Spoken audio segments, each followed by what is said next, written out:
तो फाइनली ढूंढ लिया आपने। हाँ, मुझे उम्मीद थी आप ढूंढ लोगे। आज की इस वीडियो के अंदर मैं आपको बताऊंगा कक्षा 12 इतिहास, भारतीय इतिहास के कुछ विषय, पाठ नंबर 14। पाठ का नाम है विभाजन को समझना। यानी वो समय जब गांधी मारे जा चुके थे, मारकाट अपने चरम सीमा पर थी, उस समय आखिर क्या हुआ था। हम सिंपल शब्दों में बोलते हैं विभाजन, बस कुछ नहीं हुआ, विभाजन हुआ, बंटवारा हुआ था भारत का और पाकिस्तान का। क्या सही में ऐसा ही हुआ था, वो हम इस चैप्टर के अंदर जानेंगे। चलो शुरू करते हैं। मैं हूं अजय और आप देख रहे हैं सीसीएल क्लास। यहाँ पे जो है आपको बता दूं, इस कंप्लीट बुक के आपको एमसीक्यू, नोट्स, अभ्यास के प्रश्न उत्तर, महत्वपूर्ण प्रश्न उत्तर, ये सारी चीजें लिखी हुई मिलेंगी और साथ में वीडियोस भी मिल जाएंगी।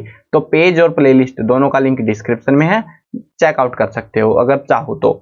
अब शुरू करते हैं कहानी को। विभाजन यानी कि देश का बंटवारा। 1947 की बात है। देश आजाद हो गया, लेकिन देश की आजादी में कोई खुश नहीं था। वो आजादी एक बहुत ही महंगी कीमत पर मिली थी। देश टूट गया टुकड़ों में, भारत और पाकिस्तान का विभाजन हो गया। लेकिन मतलब पाकिस्तान, जिसको आज हम बांग्लादेश के नाम से जानते हैं, उनको जो है इन दोनों के नाम पाकिस्तान ही थे। एक पूर्वी पाकिस्तान, एक पश्चिमी पाकिस्तान, इस तरीके से इनके नाम थे। लेकिन जब पंगे हुए, इन्होंने बांग्लादेश बाद में नाम रख दिया, कोई दिक्कत नहीं है। लेकिन जब जो ये हिंसा हुई, उसको बयां कर पाना बहुत हद तक मुमकिन नहीं है। हम सिर्फ लोगों के अनुभव बता सकते हैं कि उनके साथ आखिर वो चीज हुई क्या, मतलब उस समय आखिर ऐसा क्या हो गया था। वो तो हमें अंदाजा लग भी नहीं पाएगा शायद कभी ढंग से। लेकिन जो दुख भरी कहानी उन लोगों ने बिताई, जो कुछ उनकी मेहनत थी, वो सारी बर्बाद हो गई, जिंदगी बर्बाद हो गई, मौत के घाट उतार दिया गया लाखों लोगों को। वो बहुत दर्दनाक था उस समय और किसी ने ऐसी उम्मीद भी नहीं करी थी। 1947 में हमारी आज़ादी से जुड़ी खुशी विभाजन की हिंसा और बर्बरता से बदरंग पड़ गई। ब्रिटिश भारत के दो संप्रभु राज्य भारत और पाकिस्तान में बंटवारे की कई आकस्मिक परिवर्तन आए। लाखों जानें चली गई, कईयों की जिंदगियां पलक झपकते बदल गई। शहर बदले, भारत बदला, एक नए देश का उदय हुआ और ऐसा जनसंहार, हिंसा एवं विस्थापन हुआ जिसका इतिहास में पहले कोई भी उदाहरण नहीं था। यानी कि ऐसी आजादी में ऐसी मारकाट कब से होने लगी। बंटवारा हुआ है तो शांति से समझाओ ना, मामले को सुलझाओ, लेकिन नहीं, कत्लेआम मचाना है, सबको अपनी हवा दिखानी है। अब उसके चलते बहुत बुरे हालात हो चले थे वहां पे। यहाँ पे कुछ लोगों के अनुभव आपके साथ जो है साझा किया है इन लोगों ने, मतलब 2-3 व्यक्तियों के अनुभव है, और जिससे आप अंदाजा लगा सकते हो कि उनकी जिंदगी के साथ में क्या बीता होगा, उनको डर कितना होगा उनके दिल के अंदर भरा हुआ। बंटवारे के कुछ अनुभव, ये बयान जो है पाकिस्तानी लोगों के हैं और शोध करता है भारतीय लोग। उन्होंने जो है अपना कुछ जिक्र दिया है, यहाँ पे बताते हैं। पहला स्रोत है, मैं तो सिर्फ अपने अब्बा पर चढ़ा हुआ कर्ज चुका रहा हूँ। कैसा कर्ज, देखते हैं इस कहानी के अंदर, मतलब रिपोर्ट के अंदर बोल सकते हो। मैं 1992 की सर्दियों में पंजाब यूनिवर्सिटी लाहौर के इतिहास विभाग के पुस्तकालय में जाया करता था। वहां अब्दुल लतीफ नामक एक धर्मनिष्ठ अधेड़ सज्जन मेरी बहुत मदद किया करते। मतलब जो भी नोट्स वगैरह, जो भी चीजें मुझे चाहिए होती है, वो बढ़ चढ़ कर मेरी मदद करते थे। तो एक दिन मैंने उससे पूछ लिया, लतीफ साहब, आप जरूरत से ज्यादा आगे बढ़ बढ़कर मेरी मदद कर रहे हैं, अपनी घड़ी पर मतलब क्यों कर रहे हैं, ऐसा बता तो जरा, ऐसा हो कर क्यों रहे हो आप इतना ज्यादा मदद मेरी। अपनी घड़ी पर नजर डालते हुए उन्होंने जो है लपक कर अपनी नमाजी टोपी उठाई और कहा, अभी तो मुझे नमाज में जाना है बेटा, थोड़ी देर में आता हूँ और फिर जवाब दूंगा तुझे। आधे घंटे बाद वे अपने दफ्तर में लौटते ही उन्होंने अपनी बात जो है आगे बढ़ाई। हाँ जी, आपका सवाल। हाँ, मेरा मतलब है कि मेरे वालिद जो है ना जम्मू से थे, जम्मू के एक छोटे से गांव के बासिंदे थे वो। वहां पे बताते हैं वो अपनी कहानी, देखो मैंने हाईलाइट कर रखी है, वैसे तो इन शॉर्ट बता रहा हूँ मैं, टाइम बचेगा। तो वहां पे 1947 में अगस्त की बात है, जब लड़ाई हुई तो उनका पूरे गांव के सारे मुसलमानों को मार डाला गया। हिंदुओं के जो है गुंडे बोल सकते हैं, हिंदू गुंडों ने जो है गांव के पूरे तमाम आबादी उड़ा दी मुसलमानों की। और उसके अब्बा जो है, यानी कि दादा या पिता ही होते होंगे जहां तक भी है, तो वो जो है वहां पे इकलौते जिंदे मुसलमान बचे हुए थे शायद से, वो भी मतलब कोई और हो भी सकता है, छिपा छपाया पड़ा हो। तो वो जो है अपनी जान बचाने के लिए एक बुजुर्ग हिंदू महिला के पास जाते हैं और वो बोलती है कि बेटा ऐसे तो तुम नहीं बच पाओगे जिंदा, एक काम करो, तुम जो है ना जहाँ पे मुसलमानों को मार के फेंक रखा है, मुझे उस जगह का पता है, तो वहां पे चले जाओ, वहां पे तुम मुर्दों के बीच में लेट जाना, सुबह होते ही वहां से जो है तुम सियालकोट की तरफ भाग जाना। मैं तुम्हारे ऊपर एक दो लाश ढक दूंगी, जिससे वो पहचान नहीं पाएंगे कि तुम जिंदा हो कि मुर्दा हो, नहीं तो तुम्हारी जान तो बचेगी नहीं, और अगर मैंने शरण दी तो मेरी भी नहीं बचेंगी, वो हिंदू गुंडे मुझे भी मार डालेंगे। अब जो है उन्होंने ऐसा ही किया, मान लिया अब्बा को जान बचानी थी यार, अब क्या करता अब्बा भी बेचारा, तो डरा हुआ था। अब जो है वो वहां पे जाता है, वो बुजुर्ग महिला उसके ऊपर 5-6 लाशें फेंक देती है, तो जिससे जो है उनको ना पता लग पाए कि ये जिंदा है। लेकिन हुआ क्या कि वहां पे जो है हिंदू गुंडे उन लाशों के पास जाते हैं, उनको जो है एक लाश के ऊपर घड़ी दिखाई देती है, और उसके जो है ना वो बंदूक होती है, बंदूक तो पता ही आपको, उसका जो है लकड़ी वाला हिस्सा होता है, बड़ी बंदूक टाइप का होता होगा कुछ, तो उसमें लकड़ी का होता है ना, जैसे जो कंधे पे लगाते हैं नीचे वाला हिस्सा जो पीछे वाला, तो उसको उसकी ऐसे हाथ पे मारता है और जिससे उसको चोट लगती है गहरी वाली, और वो घड़ी थी अब्बा के हाथ में। अब अब्बा फंस गए, करे तो करे क्या, उन्होंने जो है उस दर्द को इतना सहन सहन करने की भी एक क्षमता होती है यार। अब उसके हाथ में चोट लगी है और वो जो है घड़ी लूटने ही वाला था कि तभी उसके दोस्तों ने बोला कि अरे क्या कर रहा है, घड़ी ही तो है, छोड़ना इसको, आजा हमारे साथ आजा, अंधेरा हो गया इधर। तो वो चले जाते हैं और अब्बा की जान में जान आ गई, यानी बच गया वो अब्बा, नहीं तो शायद हो सकता था वो उसका भी कत्ल हो ही जाता उधर ही। उसके बाद सुबह होते ही जैसे ही कार थोड़ा सा भी ढीला हुआ, वैसे ही उठ के वो भाग गया, फरार हो गया, और वो तब तक नहीं रुका जब तक वो सियालकोट तक नहीं पहुंच गया। और इसीलिए मैं जो है तुम्हारी मदद कर रहा हूं, क्योंकि एक हिंदू ने, मेरी हिंदू माई ने मेरे अब्बा की मदद करी थी, और मैं सिर्फ अपने जो है ना अब्बा पर चढ़ा हुआ कर्ज उतार रहा हूं, कर्ज चुका रहा हूं। लेकिन वो जो व्यक्ति था जो इंटरव्यू ले रहा था, उसका या बोल सकते हो अनुभव पूछ रहा था, तो वो बोलता है कि मैं तो हिंदू ही नहीं हूँ, शायद सिख हूँ, लेकिन सिख भी पूरा नहीं, हिंदू सिख बोल सकते हो आप मुझे। अरे कोई बात नहीं भाई साहब, ठीक है, उन्होंने जान बचाई थी, मैं मदद कर रहा हूँ, ठीक है, तुम इस तक सीमित रखो बस। तो इससे आप अंदाजा लगा सकते हो, अरे उस व्यक्ति का नहीं, उसके अब्बा का हालात क्या रहे होंगे, उसके अब्बा ने जान कैसे बचाई होगी। देखो आज के समय में कहना बहुत आसान होता है शब्दों में, लेकिन हाँ एक चीज और है कि हम अनुभव जान क्यों रहे हैं इस चैप्टर के अंदर। अरे यार ये तो एग्जाम्स में भी नहीं आता, ये तो आपको पता भी होना चाहिए, एग्जाम में ऐसे अनुभव नहीं पूछे जाते, ये हमें सिर्फ असल सच्चाई बताने की कोशिश करते हैं, जो सही मायनों में कुछ ना कुछ अहमियत रखती है। हो सकता है आप ऐसे 10-20 पाठ और पढ़ लो, ज्ञान मिल जाए, लेकिन ये जो है ना ये अनुभव है, ये ज्ञान से बहुत बेशकीमती चीजें होती है, और ये इतनी आसानी से नहीं मिलता। अब दूसरी कहानी जानो, बरसों हो गए मैं कभी पंजाबी मुसलमान से नहीं मिला। दूसरा अनुभव जानो, इसमें जो है एक लाहौर का किस्सा है। एक व्यक्ति था जो दिल्ली के अंदर जो है पोस्टिंग लगी हुई थी, नौकरी कर रहा था, वैसे था वो पाकिस्तानी, ठीक है, मतलब जो पंजाबी था वो पंजाब में जो है मुसलमान था, पंजाबी मुसलमान, लेकिन वो पाकिस्तानी हिस्से में चला गया, वो आधा पंजाब टूट गया था ना उधर, तो वो पंगा हुआ था, और अब जो है वो पाकिस्तान का हिस्सा था।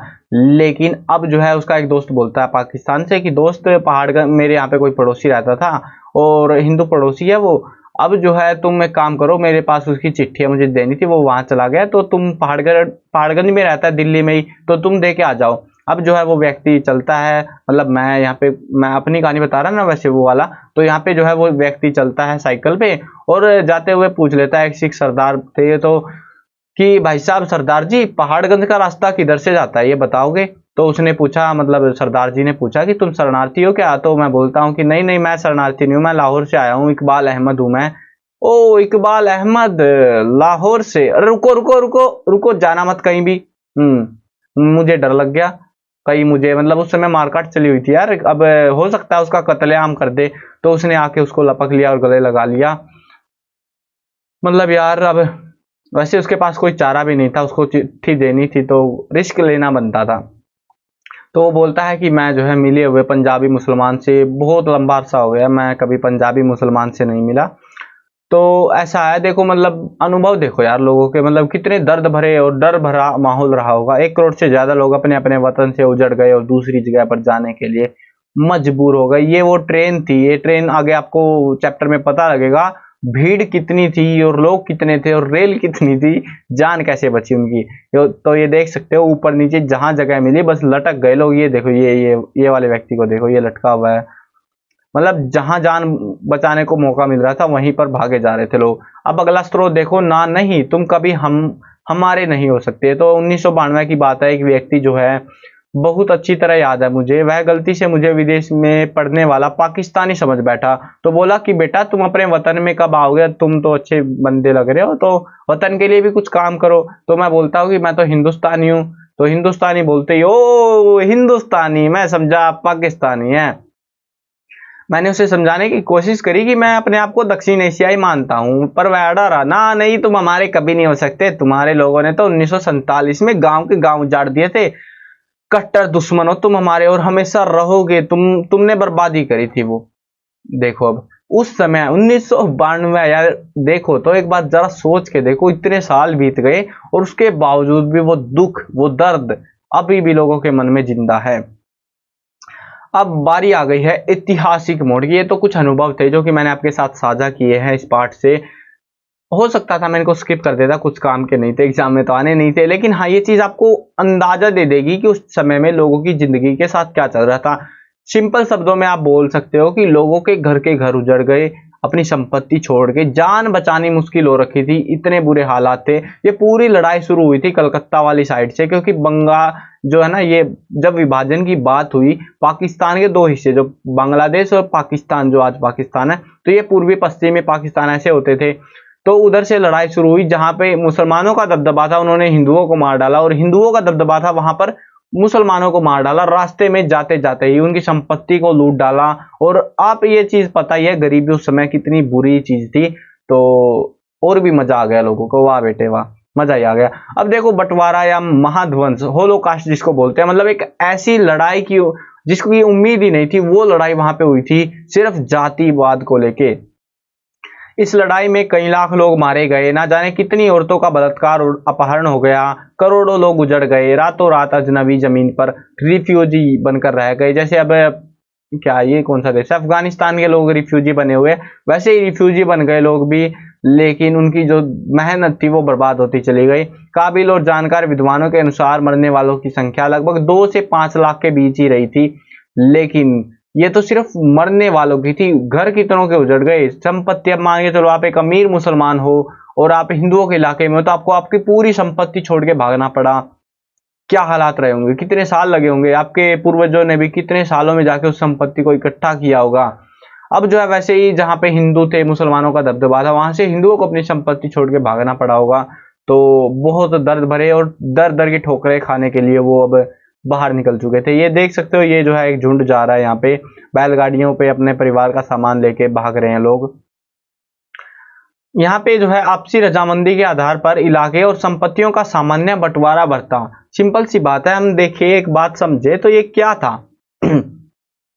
हो क्या रहा था, यहाँ पे सिर्फ एक बंटवारा था, देश टूट गया और भारत और पाकिस्तान बन गया, बस इतना ही तो हुआ था। या फिर इसे जो है हम बोल सकते हैं 16 महीने का गृह युद्ध कहा जाए, क्योंकि पाले के दोनों तरफ पूरी की पूरी आबादी का दुश्मनों की तरह सफाया कर देने के लिए सुनियोजित कोशिशें की जा रही थी, पहले से ही प्लानिंग होती है मारने की। यहाँ पे पूरा ऐसे एकदम से हो गया, पता ही नहीं लगा क्या हुआ क्या नहीं हुआ। अब यहाँ पे कुछ लोग इसको बोलते हैं मार्शल लॉ लग गया, कोई बोलते हैं मारामारी हो गई, कुछ बोलते हैं रोड़ा हो गया, कुछ बोलते हैं हुल्लड़ मच गया। अब अलग अलग लोगों के अपने अपने कहने के अंदाज थे, लेकिन जो मारकाट हुई, जो लड़ाई हुई, वो अलग ही थी, मतलब उसको बयां नहीं किया जा सकता था शब्दों के अंदर। अब यहाँ पे जो है अगर आप हरियाणा से हो तो ज्यादातर बुजुर्ग से, आप किसी बुजुर्ग से पूछ के देखना, मारकाट नाम से आप उनको पता होगा शायद से। अब हमारे इधर तो भाई मारकाट के नाम से जाना जाता है कि मारकाट हुई थी बहुत पहले, मतलब ये वाली लड़ाई, इसी को मारकाट के नाम से जाना जाता है। पूछ के देखना उस समय क्या हुआ था। अब हिंदुओं का दबदबा है, आपको पता है हरियाणा के अंदर ज्यादातर इलाकों में आजकल, मतलब तो पूछ के देखना उस समय के उस वहां पे जहां पे आसपास के गांव में मुसलमान तो रहते ही होंगे, ऑब्वियस सी बात है। तो उन मुसलमानों के साथ क्या हालात हुए थे, क्या उनको मार डाला गया या फिर वो, आप अपने बुजुर्गों से पूछ के देखना, आपको अंदाजा लग जाएगा हुआ क्या था। हत्याएं और ये लूटपाट बहुत आम सी बात थी, बहुत आम। हत्याओं को एक तरीके से मान लो कि वो जान बचा के भाग गए, लेकिन संपत्ति वो नहीं बची कभी भी, उसको लूट लिया लोगों ने, घर के घर उखाड़ दिए थे लोगों ने लूटपाट के चक्कर में। गरीबी इतनी थी, और ऊपर से मौका मिला हुआ था तो क्यों ना लूटते लोग भी। यह हादसा इतना जघन्य था कि विभाजन, बंटवारा या तकसीम ऐसे शब्द जो है इस चीज को हमारे सामने नहीं रख सकते। ये सिर्फ हम बोले कह दे कि भाई साहब कुछ नहीं हुआ, बंटवारा ही तो हुआ था, लेकिन क्या ये शब्द हमें बता देगा कि वो जो लड़ाई थी, वो इतने सारे लाखों लोग मारे गए, उनकी संपत्ति छीन गई, वो क्या था? उसके लिए तो कोई शब्द ही नहीं है यहाँ पे। 1947-48 में भारतीय उपमहाद्वीप में सफाई की कोई सरकारी मुहिम नहीं चली, जबकि नाजी जर्मनी में यही हो रहा था। देखो होलोकास्ट ये जो है ना जर्मनी वालों का शब्द है। हुआ क्या था वहां पे? रंग भेद या फिर बोले तो जाति भेद कुछ हुआ था, और एक पूरी की पूरी जाति के लोगों को मार दिया गया। जो जाति के ज्यादा थे ना, जिसका मतलब नाजी जो है वहां पे जो है उनको उन्होंने दूसरों को या फिर जो भी था एक तमाम ग्रुप को, नस्ली थे या जो भी कुछ रहा होगा मुझे नहीं पता, उनका कहानी थी पहले आई थी, मेरे को ध्यान नहीं है। तो उसके अंदर जो है ना उनकी एक पूरी नस्ल को उड़ा दिया गया। जैसे अब हिंदू मुसलमान है तो हिंदुओं या मुसलमान एक सभ्यता को पूरा उड़ा दिया जाए, तो ऐसी लड़ाई हुई थी वहां पे। तो उसको जो है हम बोल सकते हैं कि कुछ लड़ाई थी। लेकिन यहाँ पे तो उधर वाले उधर को मार रहे हैं, उधर वाले उधर को, पता ही नहीं चल रहा, सब मरे पड़े हैं, बस मारने पे तुले पड़े हैं। वहां पे तो हो रखा था कि एक ग्रुप जो है दूसरे को उड़ा रहा था जो कम थे, लेकिन यहाँ पे तो बराबर सा था मामला, तो हो गया आमना सामना लड़ाई। वहां लोगों को मारने के लिए नियंत्रण और संगठन की तमाम आधुनिक तकनीकों का इस्तेमाल किया गया। भारत विभाजन के वक्त में जो नस्लीय सफाया हुआ वह सरकारी नियंत्रणों की नहीं, बल्कि धार्मिक समुदायों के स्वयंभू प्रतिनिधित्वों की कारगुजारी थी। यानी कि वो धार्मिक लोगों ने, जो भी थे समुदाय थे, उन्होंने अपना मामला अपने आप निपटा लिया, सरकार ने कुछ नहीं किया। लेकिन वहां पे सरकार ने किया था जानबूझकर, ठीक है। तो ये फर्क है थोड़ा सा उधर में और इधर में। रूढ़ी छवियों की ताकत। कई लोगों को लगता है कि मुसलमान क्रूर होते हैं। देखो अब लोगों की अपनी अपनी सोच है, कहे भी क्यों ना, जिनको लगता है कि हिंदुओं को मारा तो हिंदू क्या कहेंगे, वो बोलते हैं कि मुसलमान क्रूर होते हैं, कट्टर होते हैं, गंदे हमलावरों के वंशज हैं। लेकिन अगर जबकि जो है अपने आप को तो कौन बुरा बताएगा, जबकि हिंदू दयालु, उदार, शुद्ध और जिन पर हमला किया गया उनके वंशज है। यहाँ पे जो है पत्रकार RM मर्फी, कैसा नाम है यार ये, मर्फी, ने अपने अध्ययन में दिखाया है कि पाकिस्तान में भी इसी तरह की रूढ़ी छवियों की कोई कमी नहीं है।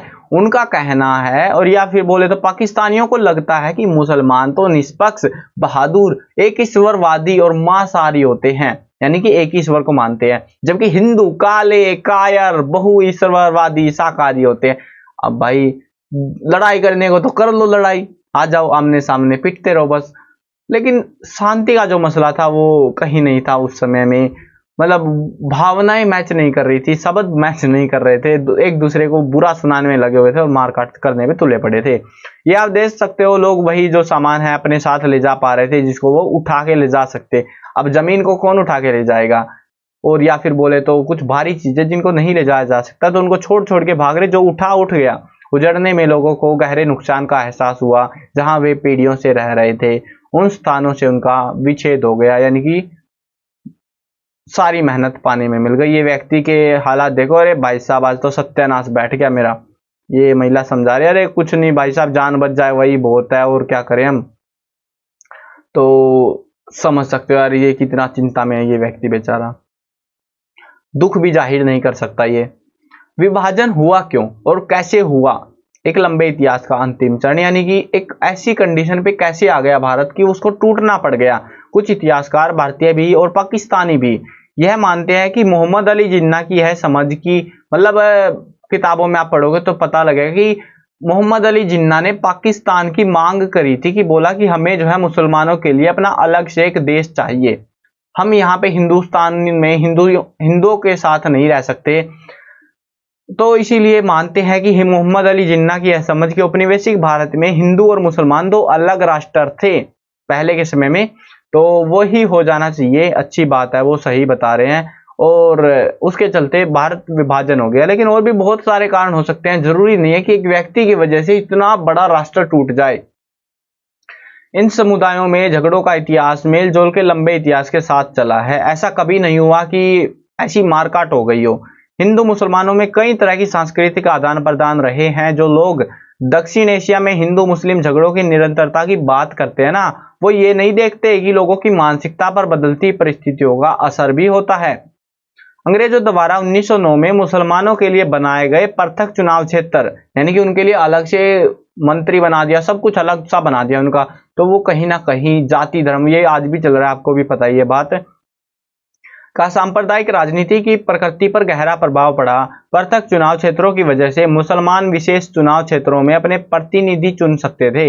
इस व्यवस्था में राजनीतिज्ञों को लालच रहता था कि वह सामुदायिक नारों का इस्तेमाल करे, यानी कि एक समुदाय के लिए, हिंदुओं के लिए अलग नारे बना दिए, मुसलमानों के लिए अलग, मुसलमान जिनको वोट चाहिए, देखो वोट का मामला था सारा कुल मिला के, जो कि आज भी हो रहा है। हिंदू मुसलमानों की बजती रहे, 100 बार बजे, कोई फर्क नहीं पड़ता। मुसलमान वालों को अपनी वोट चाहिए, मुसलमान पार्टी की, मतलब मुसलमान समुदाय की, और हिंदू वालों को हिंदू समुदाय की वोट चाहिए। अब वो ये देख लेते हैं पहले कि इस इलाके में किसकी ज्यादा वो है, तो उसके हिसाब से वो प्लानिंग बना लेते हैं फिर कि वह सामुदायिक नारों का इस्तेमाल करे और अपने धार्मिक समुदाय के व्यक्तियों को नाजायज फायदा पहुंचाए और दूसरे वालों के साथ भेदभाव किया जाए। 1920 और 30 के दशक में कई घटनाओं की वजह से तनाव उभर कर सामने आए। मुसलमानों को मस्जिद के सामने संगीत, गो रक्षा आंदोलन, आर्य समाज की शुद्धि की कोशिशें जैसे मुद्दों पर गुस्सा आया। दूसरी ओर हिंदू 1923 में तबलीग यानी कि प्रचार जो होता है और तजीम संगठन के विस्तार से उत्तेजित हुए, यानी कि बोल सकते हो कि जो इलाके तो नॉर्मल से बातें, लोग रह रहे थे आराम से, लेकिन जब हिंदू जातिवादी सिस्टम ज्यादा ही बढ़ गया तो उस समय जो है मुसलमानों को पसंद नहीं आया कि कोई वहां पे गाना बजाना करे या फिर गो रक्षा के आंदोलन चलाए, उनके सामने पसंद नहीं आया। वैसे हिंदुओं को जो है तबलीग और ये जो तंजीब है ये पसंद नहीं आया। ऐसे हो सकता है ऐसे लड़ाई मच गई हो, भड़क गए हो लोग आपस में। गरम हवा फिल्म के नायक ने ठीक ही कहा, ये कोई फिल्म रही होगी, इसका कोई नायक था, उसने कहा है कि सांप्रदायिक कलह तो 1947 से पहले भी होती थी, लेकिन उसकी वजह से लाखों लोगों के घर कभी नहीं उजड़े। बात भी अगले बंदे की यार सही है, मतलब लड़ाई तो पहले भी चलती रहती थी, थोड़ी बहुत हो जाती थी झपड़, लेकिन ऐसा क्या हो गया कि यार इतने लाखों लोगों को मार दिया गया, भड़का दिए लोगों को फालतू फंड में। सांप्रदायिकता, ये मतलब क्या है इस शब्द का? सांप्रदायिकता उस राजनीति को कहा जाता है जो धार्मिक समुदायों के बीच विरोध और झगड़े पैदा करती है। यानी कि आगे भी बहुत कुछ एक्सप्लेनेशन है, ज्यादा पढ़ना चाहो तो आप पढ़ सकते हो, लेकिन कुछ काम का था नहीं, मेन यही था कि धार्मिक जो झगड़े होते हैं वो उसको हम सांप्रदायिकता बोल सकते हैं। सांप्रदायिकता राजनीति की एक कैटेगरी आती है, जैसे आजकल चल रहा है बहुत इलाकों में। अगर आपको भी लगता है तो समझ जाओ, मतलब बजवाने की तैयारी चल रही है आगे भी। चलो ये था आपका इस चैप्टर के अंदर, और इस वीडियो को काफी लंबा कर दिया मैंने। आगे जो है ज्यादा पेंटिंग ज्यादा मिलेंगी, तो मैंने जो है 10 ही पेज कराए हैं, 29 पेजेस में से आपको, और बाकी के जो है मतलब 20 पेजेस बचे, 20 से भी कमी है वैसे तो वो जो है अगली वीडियो में करेंगे। इससे छोटी बनेगी वो वीडियो, क्योंकि इसमें अनुभव और ये सारी चीजें हैं, हमें अंदाजा लग गया कि होने क्या वाला है। आगे तो वही सेम चीज थोड़ी सी रिपीटेड सी रहेगी और थोड़ा अंदाजा लगेगा सरकार के बारे में आने वाली वीडियो में पार्ट 2 के अंदर, तो उसको देख लेना प्लेलिस्ट के थ्रू जाके। चलो वीडियो को खत्म करते हैं। मैं कवर करने वाला हूँ क्लास 6, 7, 8, 9, 10, 11 और 12th क्लास की सभी सब्जेक्ट की वीडियोस, हिंदी मीडियम और इंग्लिश मीडियम दोनों में होने वाली है। तो सब्सक्राइब करो, साथ में घंटी दबाओ, ताकि कोई भी अपडेट आए तो आपको बिल्कुल टाइम से मिल जाए।